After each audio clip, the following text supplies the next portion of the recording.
Hey guys, Dan here with Pain For You. I'm sitting down here next to these rocks to try to get out of the wind so it doesn't affect the audio so much. Today's topic is going to be, wait, pain is trying to protect me? And I'll get to that in a minute. But before I do, take a couple of nice deep breaths. I'm enjoying the sunshine, the blue skies, the white clouds. It's absolutely stunning out. A little bit windy, but not too bad. So, a couple of nice deep breaths. Let's breathe in. Breathe in the peace. Exhale the noise. Breathe in the confidence. Exhale the doubt. Breathe in the bravery. Exhale the fear. Know you can get well, because you can.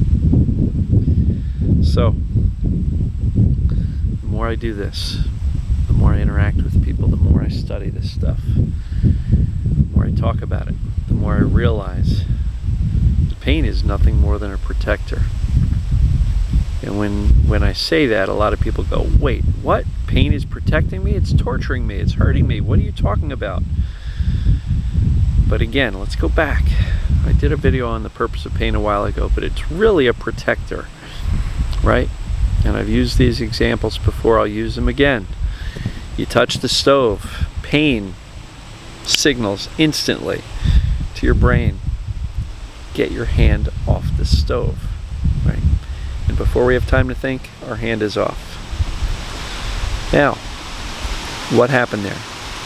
The brain and the pain were there to protect you from burning yourself, because if it weren't for the pain, you wouldn't move your hand and you would end up really kind of burnt, in bad shape. So the pain is there to protect you from having something that is bad for you or damaging for you, or can cause tissue damage, right? That being said, what happens to the pain the instant you take your hand away and realize, oh good, I didn't burn myself? Pain is gone. Why? Because the brain registers in a second, a millisecond, okay, the danger is gone. They're not going to be stupid and put their hand on the stove again. So, pain is there to protect us. It doesn't matter under what circumstance you have pain, it is always a protector, right? And I've told the story before. My ex-wife broke her ankle running through the woods, twisted it on a tree root or something. She heard a crack. What do you think happened to the pain level? Sky high, right? And it stayed up because then she had to get out of the woods, and so every time she put her weight on that foot, you know, the pain was there for a purpose, to say, get off that, stop doing that, you're going to cause more damage. And so she hobbled her way to the car, got herself to the doctor, x-rayed it. Yep, you did break it, because she heard that crack, she knew it, and the pain reflected the brain's perception of danger, which is you got real, you know, damage with the bone, something broke. And so she went to the doctor, got it x-rayed. Yep, it's broken. Here's a boot to stabilize it. Here's some crutches, don't put any weight on it. Now, within a day or two, she told me that most of the pain was gone. Not all, a little throbbing, but most of it was gone. Why? Let's analyze this. Because the brain's perception of danger, of further tissue damage and further damage to her ankle, is way down, really low. And so there was no need to protect her with a screaming high level of pain anymore, because she's not going to do anything stupid. She's got a nice stability boot on, she's on crutches, she's not going to put weight on it. The danger is gone, and therefore the pain could come down significantly. Now, pain is a protector. It always is, always will be. How does that relate to this mind-body stress-induced TMS pain? Well, we have an instance. Sometimes it's an acute onset where we bend over and we think we pulled our back out, And so we go and we get medicalized. We go see doctor after doctor, specialist, treatment, procedures, massage, therapy, you name it, all sorts of things.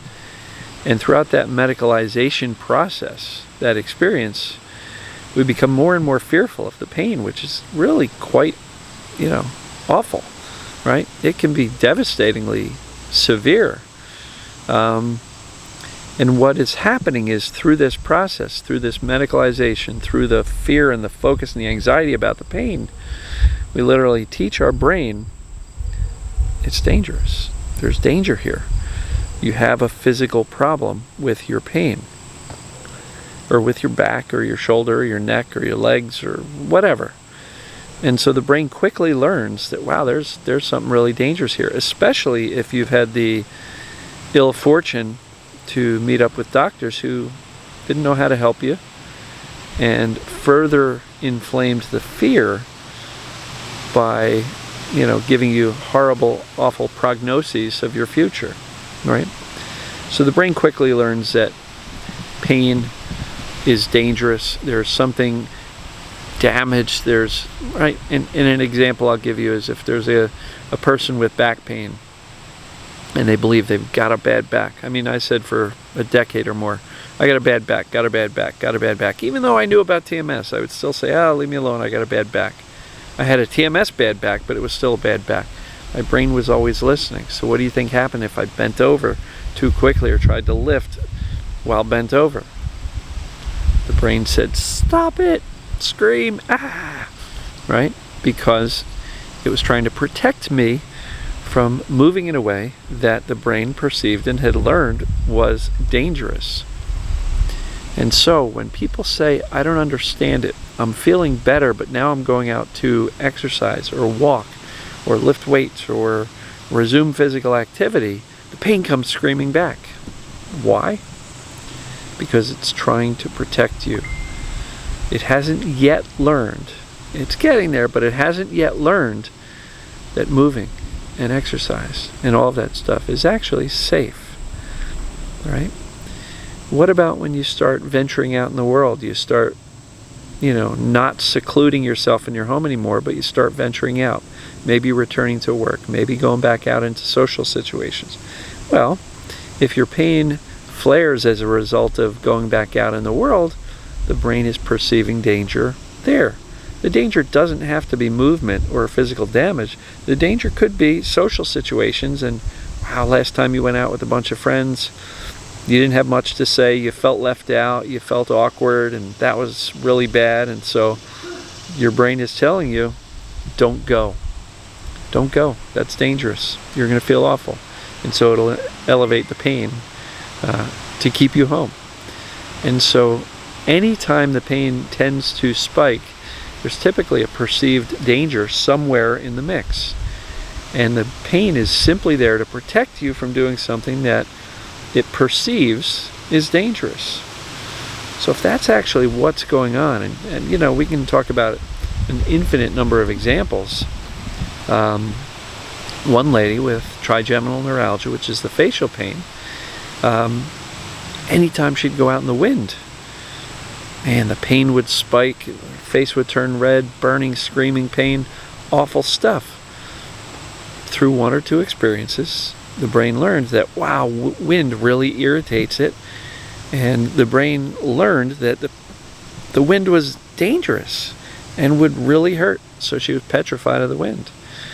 Well, I'm happy to report that she's like 95% better, and she had to teach her brain that wind is not dangerous, that these triggers that would inflame things were not dangerous. In her case, she had to be brave and expose herself to it and learn and teach herself to be indifferent to when the pain would show up and not react with fear and panic. And over time, the brain eventually got the message that, wow, maybe these things are not dangerous. And eventually, the brain stopped reacting to the wind as if it was dangerous. So, it's a perfect example of how the pain is simply there as a protector, to protect us from anything, social, relationship, movement, exposure, even things like food or chemicals or, things like that. If there's pain or symptoms, they're there as a protector. And why is that? Because the brain's job is to keep us safe and alive. And so, the way out is to literally teach ourselves and our brains that these things are actually not true dangers. They're actually just perceived dangers. It's like the rubber snake that somebody throws at you.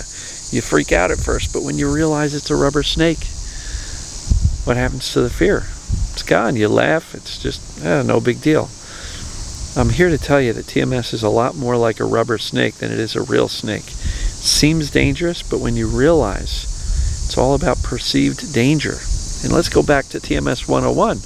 Dr. Sarno theorized that it was originally, the TMS pain came out originally to protect us from these overwhelming, scary, and dangerous emotions that the subconscious brain had learned through programming years ago, decades ago, that these emotions are not safe. They're not cool to feel. They'll make you crazy like your father. They'll make you insane like your mother. They make you weak and sad and a big baby, and right? That's how it kind of starts. But then we get medicalized and the whole thing snowballs. Before we know it, we're wrapped up in this big ball of fear. As long as we're fearing the pain, and we're fearing the movement, or we're fearing the social situations, or we're fearing stress because we think those things are dangerous, all we're doing is confirming the brain's belief that these things are dangerous. So that's why mindset that I talk about all the time, the mindset of indifference, like, whatever, I don't care if I hurt or not, I know I'm okay. That's why that mindset is so critical, because it sends such a strong message to the brain that, wow, if Dan's not really freaked out by this pain anymore, maybe he's not in danger. And over time and consistency, along with some soothing and reassuring myself, I know it's just TMS, I'm good, there's nothing wrong with my body, it's okay, I've got this. Pain, it's not necessary. Brain, I got this, you don't have to protect me. Over time, the brain will learn. See, it's a learning process, not a healing process. The brain will learn that these things it previously perceived as dangerous are not. And when that happens, the pain can shut off. And when it does, you will realize all along that you weren't broken. You just thought you were. So, yes, pain is there to protect us. And embrace that. Pain is not there to torture you. Pain is not there to make your life miserable. It is simply a misguided protection mechanism to protect you. And that's it. Teach your brain that you're actually okay. Ooh, look at that. Can you guys see it? There's a butterfly. He just wanted to visit me at the tail end of this video. So I'm going to wrap this one up. Love you guys and gals. I will see you in the next video. See ya.